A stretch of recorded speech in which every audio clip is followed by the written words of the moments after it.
আজকে ভোরা দক্ষিণপাড়া কেন্দ্রীয় জামে মসজিদ ও ফরকিনা মাদ্রাসার উদ্যোগে এবং গাজীপুর সিটি কর্পোরেশন 29 নং ওয়ার্ডের ভোরা দক্ষিণপাড়া অত্র এলাকার সম্মানিত আমার বয়োজ্যেষ্ঠ মুরব্বী এবং আমার স্নেহস্পদ এবং আমার সতীর্থ সহযোদ্ধা যারা আছেন, তাদের এই অত্র এলাকার গ্রামবাসী যারা আছেন, বয়োজ্যেষ্ঠ মুরব্বী এবং মঞ্চে উপবিষ্ট আছেন যারা, বিশেষ করে আমার মামা ডাক্তার খলিলুর রহমান সাহেব, তাজউদ্দিন মেডিকেল কলেজের সার্জারি বিভাগের ডিপার্টমেন্টের প্রধান, এবং আমাদের মাঝে উপস্থিত আছেন আমার মামা নাসিরুল ইসলাম মনির সাহেব, যিনি সাবেক ভিএস ছিলেন আজিমউদ্দিন কলেজের, এবং আরও যারা মঞ্চে উপস্থিত আছেন, অনেকের নাম আমার জানা নেই। আর বিশেষ করে আজকের এই ওয়াজ মাহফিলের যিনি সম্মানিত সভাপতি, আমার হৃদয়ের অতল গর্ব থেকে আমি একরাশ প্রীতি, শুভেচ্ছা, ভালোবাসা এবং সকালের উদ্দেশ্যে আসসালামু আলাইকুম ওয়া রাহমাতুল্লাহ। উদয়ের পথে শনিকার বাণী, ভয় নেই ওর ভয় নেই, নিঃশেষে প্রাণ যে করিবে দান, ক্ষয় নেই তার ক্ষয় নেই। সম্মানিত মুসলিম ভাইরা, আমার সহযোদ্ধা, আমার গ্রামবাসী, আমি সবসময় বক্তব্য দেওয়ার সময় এই আয়াতটা পড়ি যে লাইন শাকারতুম লাযিদান্নাকুম ওয়া লাইন কাফারতুম ইন্না আযাবি লাশাদীদ। যে আল্লাহ তাআলা নেয়ামত পাইল, নেয়ামতের শুকরিয়া আদায় করল, আল্লাহ তাআলা তার নেয়ামতকে বৃদ্ধি করে দেয়। সে যে অবস্থায় থাকুক, সুস্থ থাকুক, অসুস্থ থাকুক, সর্বহালাতে আল্লাহ তাআলার নেয়ামতের শুকরিয়া আদায় করা। সবাই বলে আলহামদুলিল্লাহ। এতে আল্লাহ তাআলা খুশি হন। আর ইন্না আযাবি লাশাদীদ, নিশ্চয় যে আমার শুকরিয়া আদায় না করে পরকালে তার জন্য কঠিন আযাবের ব্যবস্থা আছে। সম্মানিত মুসলিম ভাইরা, আল্লাহ তাআলা আমাদেরকে দুনিয়াতে পাঠিয়েছেন একটি উদ্দেশ্য নিয়ে। ওই যে ক্বালা রাব্বুকা লিল মালাইকাতি ইন্নী জাইলুন ফিল আরদি খলিফা, আল্লাহ তাআলা দুনিয়াতে জমিনে আমাদেরকে আল্লাহ তাআলার প্রতিনিধি, খলিফা হিসাবে নিযুক্ত করেছেন আল্লাহর জমিনে। আল্লাহ তাআলা আমাদেরকে এমনি এমনি পাঠান নাই, আল্লাহ তাআলা একটি উদ্দেশ্য নিয়ে পাঠিয়েছেন। ওমা খালাকতুল জিন্না ওয়াল ইনসা ইল্লা লিয়াবুদুন, আমি মানুষ এবং জিন জাতিকে একমাত্র সৃষ্টি করছি আমার ইবাদতের জন্য। সম্মানিত মুসলিম ভাইরা, আপনারা জানেন, আমি একটু অন্য প্রসঙ্গে যাই। বিশেষ করে আপনারা জানেন, বিগত 17টি বছর ফ্যাসিস্ট সরকারের কারণে আমাদের কণ্ঠরোধ করা হয়েছে। আমরা একটি কথা স্পষ্টভাবে বলতে পারিনি। আমার বিরুদ্ধে বিগত দিনে 27টি মামলা দেওয়া হয়েছে। আপনারা জানেন, আজকে আপনারা দেখেছেন যে ইনকিলাব মঞ্চের ইনসাফ প্রতিষ্ঠার জন্য শরীফ উসমান হাদি সুদূর ইনসাফ ন্যায়ের প্রতিষ্ঠার কথা বলার জন্য তার জন্য বুলেট নির্ধারিত করা হয়েছে, তাকে পর্যন্ত শহীদ করা হয়েছে। তার কি অপরাধ ছিল, তার কি অন্যায় ছিল? শুধু বাংলার মানুষের জন্য ন্যায়ের পক্ষে কথা বলেছে, বাংলার মানুষের জন্য ইনসাফের কথা বলা হয়েছে।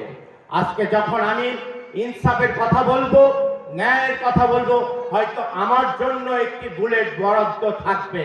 আপনিও যদি ন্যায়ের কথা বলেন, আপনার জন্য একটি বুলেট নির্ধারিত থাকবে।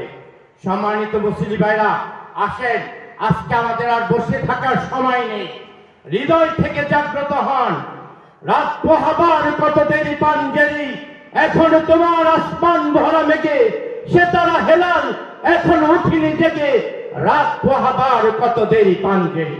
সুতরাং সম্মানিত মুসলিম ভাইরা, আজকে আল্লাহ রসুল মদিনাতে বসে দিন প্রতিষ্ঠা করেছেন, রাষ্ট্র পরিচালনা করেছেন, এবং রাজনীতি আমাদের রাষ্ট্রের, আমাদের ধর্মের বাইরে কোনো কিছু না। রাজনীতি আমাদের ধর্মের বাইরে কিছু না। কিছু লোক বলে যে ধর্মের নামে রাজনীতি করে। কিসের ধর্মের নামে রাজনীতি? আল্লাহ রসুল যদি মদিনায় বসে সারা বিশ্বকে পরিচালিত করতে পারেন মাটির মধ্যে বসে এবং খেজুরের পাতায় বসে, এখানে যদি প্রত্যেকটা মানুষের খাদ্য, বস্ত্র, বাসস্থান, শিক্ষা, চিকিৎসা এগুলো মানুষের মৌলিক চাহিদাকে মানুষের মেটানোর জন্য, মানুষের অধিকার আদায়ের জন্য যদি ন্যায় কথা বলা হয়, আমান আহসানু কাওলাম মিম্মান দা ইলাল্লাহি ওয়া আমিলা সালিহাও ওয়া ক্বালা ইন্নানি মিনাল মুসলিমিন। শহীদ হাদি এই কোরআনের আয়াতকে বাস্তবায়নের জন্যই কিন্তু সে শহীদ হয়েছে। সুতরাং আমরা, আল্লাহ তাআলা আমাদেরকে পাঠিয়েছেন আল্লাহর আইনকে এই জমিনে প্রতিষ্ঠা করার জন্য, আল্লাহর কোরআনকে এই জমিনে প্রতিষ্ঠা করার জন্য। আজকে আমরা শুধু ওয়াজ শুনলাম, আমাদের বাস্তবিক জীবনে, আমাদের পারিবারিক জীবনে, আমাদের রাষ্ট্রীয় জীবনে, আমাদের সামাজিক জীবনে যদি আমরা এর বক্তায় আমরা এর বাস্তবায়ন না করি, তাহলে কোনো কালেই আমাদের পরিবর্তন আসবে না। 17 বছর যেরকম আমরা কণ্ঠরোধ হয়েছিল, আমরা কথা বলতে পারিনি, ঠিক আমি আপনাদের উদ্দেশ্যে বলবো, আজকের এই ওয়াজ মাহফিল থেকে নিজের পূর্ণাঙ্গ, Islam is the complete code of life, ইসলাম যে একটি পূর্ণাঙ্গ জীবন ব্যবস্থা, তার বাস্তবায়ন প্রত্যেকটি সমাজের ক্ষেত্রে থেকে শুরু করে, অর্থনৈতিক থেকে শুরু করে, রাষ্ট্রীয় জীবন থেকে শুরু করে, আমাদের প্রত্যেকটা অ্যাডমিনিস্ট্রেশন সেক্টর থেকে শুরু করে আমাদের তার বাস্তবায়ন করতে হবে। সুতরাং এখন আর আমাদের ঘরে বসে থাকার সময় নেই। আমি আর দুটি কথা বলবো, যে আমাদের শহীদ প্রেসিডেন্ট জিয়াউর রহমান, যিনি রাখাল রাজা ছিলেন, যিনি এই দেশকে, যে আমাদের তারুণ্যের অহংকার, আগামী দিনের রাষ্ট্রনায়ক জনাব তারেক রহমান যে 31 দফা রাষ্ট্র সংস্কারের যে দিয়েছে, সেটা আমাদের প্রতিটি ক্ষেত্রে বাস্তবায়ন করতে হবে। এবং আমি আরেকটি, এবং সরকারের উদ্দেশ্যে সমস্ত এখান থেকে গাজীপুরের এই দক্ষিণ ভোলা থেকে এইটা আজকে আওয়াজ উঠুক, যে যিনি 3 বারের প্রধানমন্ত্রী ছিলেন, আপসহীন নেত্রী ছিলেন বেগম খালেদা জিয়াকে, তাকে democracy of mother, national democracy of mother তাকে উপাধি দেওয়া হোক, জাতীয় গণতন্ত্রের মা অধিকার দেওয়া হোক। এটা আমি রাষ্ট্রীয়ভাবে রাষ্ট্রের কাছে এই দাবিটি উত্থাপন করছি। দ্বিতীয় আরেকটি আমি দাবি উত্থাপন করছি, যে দেশনেত্রী বেগম খালেদা জিয়ার জন্য বিশেষ করে একটা দিন জাতীয় দোয়া দিবস, এটা পালন করা হোক রাষ্ট্রের পক্ষ থেকে।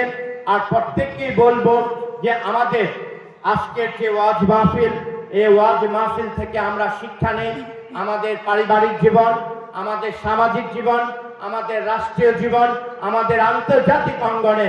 আরেকটি জিনিস, যে আমরা কখনো ভারতের দাবিদারি করব না। আমরা আমাদের স্বাধীনতার সার্বভৌমত্বকে অতন্দ্রী প্রহরী হিসাবে ভারতের আগ্রাসী মনোভাবকে, ভারতের রাষ্ট্রীয় আগ্রাসী মনোভাবকে আমরা সবাই প্রত্যাখ্যান করব তো ইনশাআল্লাহ। প্রত্যেকটি ক্ষেত্রে ভারতকে আমরা, সব ক্ষেত্রে আমরা ভারতকে আমরা বয়কট করব।